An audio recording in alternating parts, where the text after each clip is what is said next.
भूर्भुवः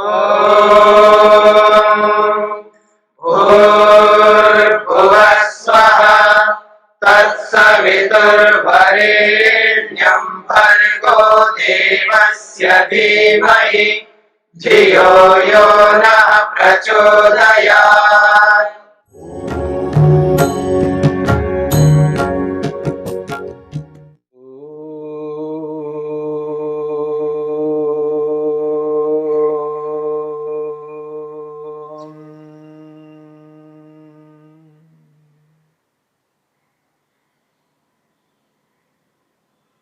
साधन पाद को प्रारंभ करते हुए महर्षि पतंजलि ने चंचल मन वाले व्यक्तियों के लिए, जिन्होंने मोक्ष को लक्ष्य बना करके मन को एकाग्र करने के लिए पुरुषार्थ प्रारंभ नहीं किया, जिन्होंने मोक्ष को लक्ष्य बना करके मन को एकाग्र करने के लिए पुरुषार्थ प्रारंभ नहीं किया, ऐसे साधारण मनुष्यों को ध्यान में रखते हुए योग का उपदेश किया है। ये जो साधन पाद है, यह साधन पाद उस प्रत्येक व्यक्ति के लिए है जो साधारण है, जिसका मन चंचल है, जिसका मन विषय भोगों की ओर आकृष्ट होता है। ऐसे व्यक्ति के लिए भी योग का उपदेश किया है। संसार में कोई भी ऐसा व्यक्ति न रहे जो योग न कर सके। संसार में कोई भी ऐसा व्यक्ति न रहे जो योग न कर सके। योग को करने के लिए सामर्थ्य को उत्पन्न करना है, और वो सामर्थ्य किस रूप में उत्पन्न हो सकता है, क्या ऐसा किया जाए जो योग कर सके, इसी को ध्यान में रखते हुए महर्षि पतंजलि ने साधन पाद का उपदेश किया है। जिन क्रियाओं को करने से मनुष्य पाप कर्मों से बच सकता है, ऐसी क्रियाओं का निर्देश किया है जिन क्रियाओं को करने से साधक पाप नहीं कर सकता, पाप से कोसों दूर हो जाएगा, केवल पुण्य करने लग जाएगा। ऐसी क्रियाओं का निर्देश पहले सूत्र में किया है, और वे क्रियाएं हैं तप, स्वाध्याय और ईश्वर प्रणिधान। और इन तीनों क्रियाओं को क्रिया योग नाम से स्पष्ट किया है। इन तीनों का सामूहिक नाम क्रिया योग है। योग में जब कभी क्रिया योग शब्द का प्रयोग होगा, क्रिया योग की स्थिति आएगी, तब इन तीनों क्रियाओं का ग्रहण हो जाएगा। तप का, स्वाध्याय का और ईश्वर प्रणिधान का। इन तीनों का एक सामूहिक संज्ञा नाम है क्रिया योग। और इस क्रिया योग के माध्यम से व्यक्ति पाप कर्मों से बच सकता है। ये जो तप है, इस तप को अपनाने पर व्यक्ति पुण्य कर्म बिना बाधा के कर सकता है। जब व्यक्ति पुण्य कर्म के लिए अग्रसर होता है, पुण्य कर्म करना चाहता है, पुण्य कर्मों को प्रारंभ करता है, उस स्थिति में अलग अलग प्रकार की समस्याएं, बाधाएं, कठिनाइयां, न जाने क्या क्या मुसीबतें उसके सामने आ जाती हैं, जिनसे घबरा करके व्यक्ति उस पुण्य कर्म को त्याग करता है। और यह जो तप है, ये पुण्य कर्म को त्याग होने नहीं देता। यह जो पुण्य कर्म है, ये तप पुण्य कर्म करते हुए तप व्यक्ति को पुण्य कर्म की ओर अग्रसर ही करेगा। जब व्यक्ति पुण्य कर्म करता है, इस पुण्य कर्म को करते हुए जो भी मुसीबत आ जाती है, यही तप उस मुसीबत को रोकने वाला होता है। और निर्बाध होकर के व्यक्ति उस पुण्य कर्म को कर लेता है। और जब निर्बाध होकर के पुण्य कर्म कर रहा है तो समझना चाहिए वो तप कर रहा है। बिना तप के निर्बाध होकर पुण्य कर्म नहीं कर सकता। और पुण्य कर्म करना आवश्यक है, तभी व्यक्ति योग में सफल हो सकता है। इसलिए क्रिया योग के माध्यम से व्यक्ति पापों से बचता है, और पापों से बचना अत्यंत आवश्यक है। पापी व्यक्ति योग को सिद्ध नहीं कर सकता। पाप करता हुआ व्यक्ति योग को सिद्ध नहीं कर सकता। पाप से बचना है, और सर्वसाधारण व्यक्ति पाप करने में तत्पर हो रहे हैं। इस तत्परता को रोकने के लिए उस व्यक्ति को एहसास कराना होगा, समझाना होगा, उसके जीवन के उद्देश्य को उसके सामने रखना होगा, और उस व्यक्ति को योग की ओर प्रवृत्त करना होगा। और योग में प्रवृत्त होने के लिए क्रिया योग करना अत्यंत आवश्यक है। इसलिए महर्षि पतंजलि ने साधन पाद के पहले सूत्र में तप, स्वाध्याय और ईश्वर प्रणिधान को परिभाषित किया है। और जब कभी योग में क्रिया योग का प्रयोग होगा तो इन तीनों क्रियाओं का ग्रहण होगा। महर्षि पतंजलि ने पहला ही सूत्र इन क्रियाओं को लेकर के बनाया है, तप, स्वाध्याय, ईश्वर प्रणिधान के रूप में। जब व्यक्ति इन तीनों क्रियाओं को निरंतर करता रहता है तो इसका क्या फल है? तप करने का, स्वाध्याय करने का, ईश्वर प्रणिधान करने का परिणाम क्या निकलेगा, उसका क्या फल मिलेगा? इस बात को समझाने के लिए महर्षि वेदव्यास दूसरे सूत्र की भूमिका के रूप में कहते हैं, सही क्रिया योगः। सही क्रिया योगः, वह क्रिया योग क्या फल देने वाला है? वही क्रिया योग मनुष्य की चंचलता को हटा करके मन को एकाग्र करने वाला है। मनुष्य की जो चंचलता है, इस चंचलता को हटाने वाला क्रिया योग है। क्रिया योग के माध्यम से मनुष्य की चंचलता दूर हो जाती है। जिस चंचलता के कारण से मनुष्य लक्ष्य को भूल गया है, विस्मृत कर दिया है। इस संसार में आने का जो प्रयोजन है, उस प्रयोजन को भुला करके विषय भोगों की ओर प्रवृत्त हो करके अपने जीवन को इतिश्री बना लेता है। जन्म और मृत्यु, मृत्यु और जन्म, इसी चक्र में पिसता जा रहा है। इस चक्र से उभारने के लिए, जन्म मरण रूपी चक्र से ऊपर उभरने के लिए महर्षि पतंजलि ने उस साधारण से साधारण मनुष्य को ध्यान में रखते हुए इस साधन पाद का उपदेश किया है। सही क्रिया योग, वही क्रिया योग क्या फल देने वाला है, क्या फल प्रदान करता है?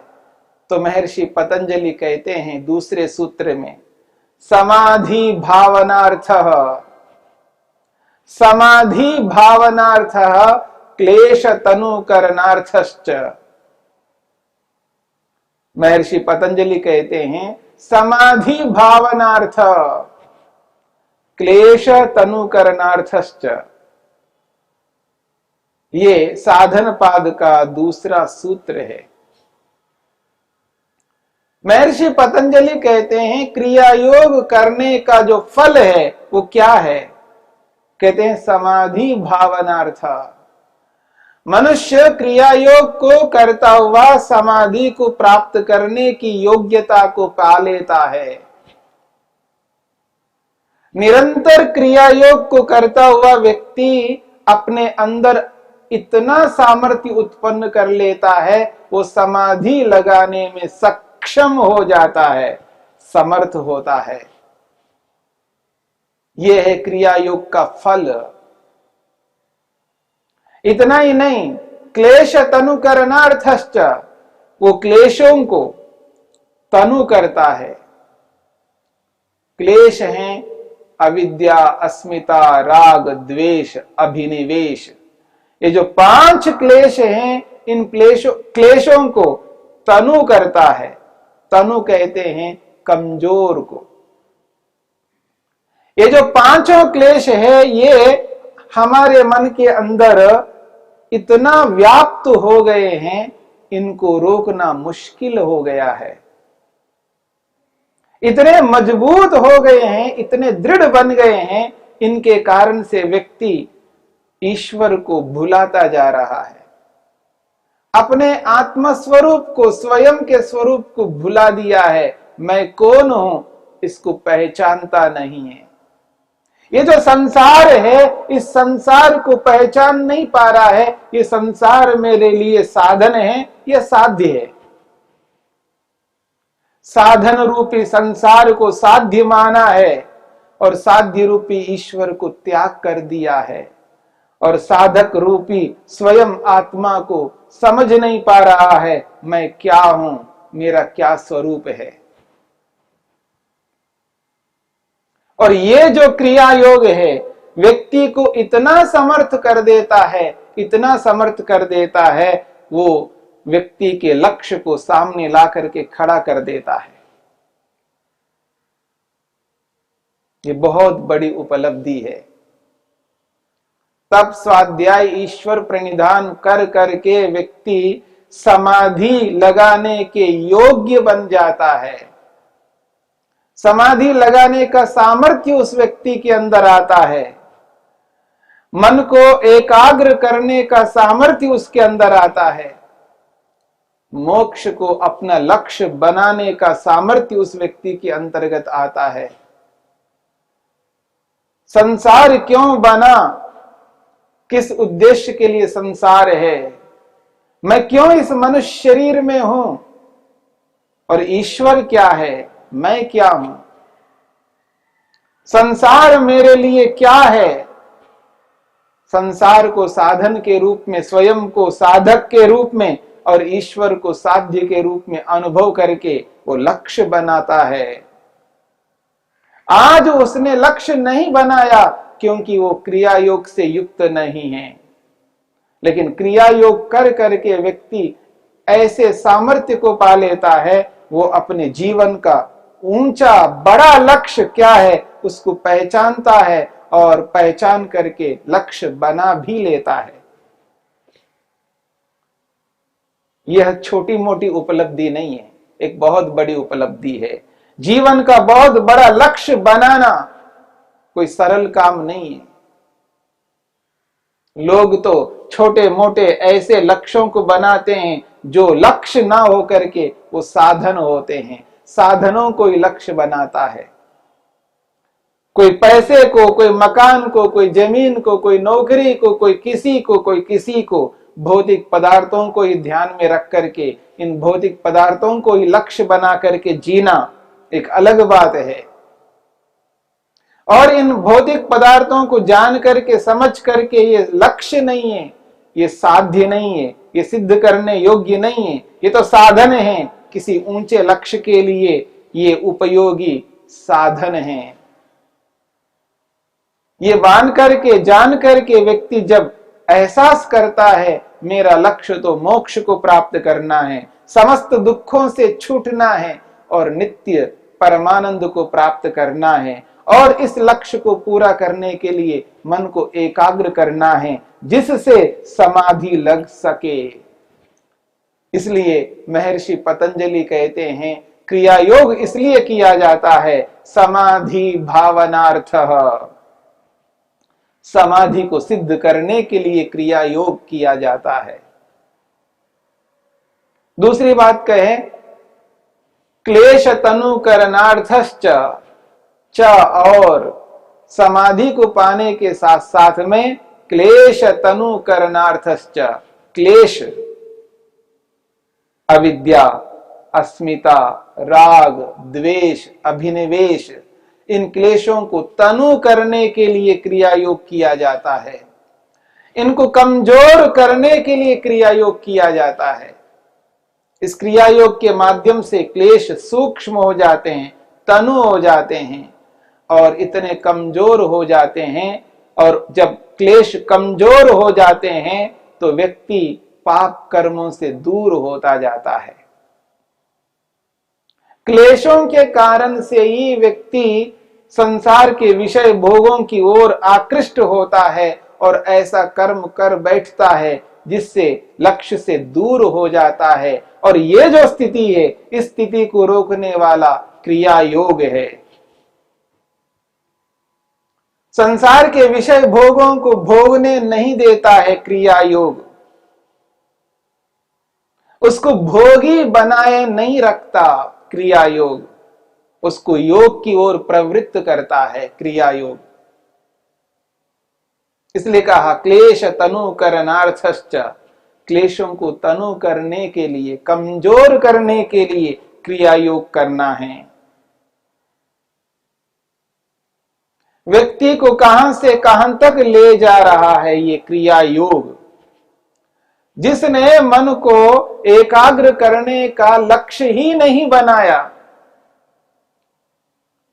मन को एकाग्र करने का लक्ष्य बना करके मुक्ति मोक्ष को प्राप्त करने का उद्देश्य जिसका बिल्कुल नहीं है, जो सर्वसाधारण है, जो विषय भोग ही उसके लिए सब कुछ है, ऐसे उस विषय भोगों में लिप्त चंचल व्यक्ति को ध्यान में रखते हुए महर्षि पतंजलि ने साधन पाद का वर्णन करके उस व्यक्ति को वहां तक ले जाकर के खड़ा करते हैं जहां विशेष व्यक्ति होता है। जो अधिकार विशेष व्यक्ति के लिए है वही अधिकार सर्वसाधारण व्यक्ति के लिए भी है, और दोनों ही मनुष्य हैं, मनुष्यता में कोई अंतर नहीं है। एक विशेष है, एक साधारण है, और साधारण को विशेष बनाना ये बहुत बड़ा काम है। यदि कोई व्यक्ति स्कूल खोलता है, विद्यालय खोलता है और उस विद्यालय में उन्हीं बच्चों को लेता है जो विशेष है, परंतु विशेषता के साथ साथ एक साधारण व्यक्ति है, उस साधारण को विशेष बनाकर खड़ा करना एक बहुत बड़ी बात होती है।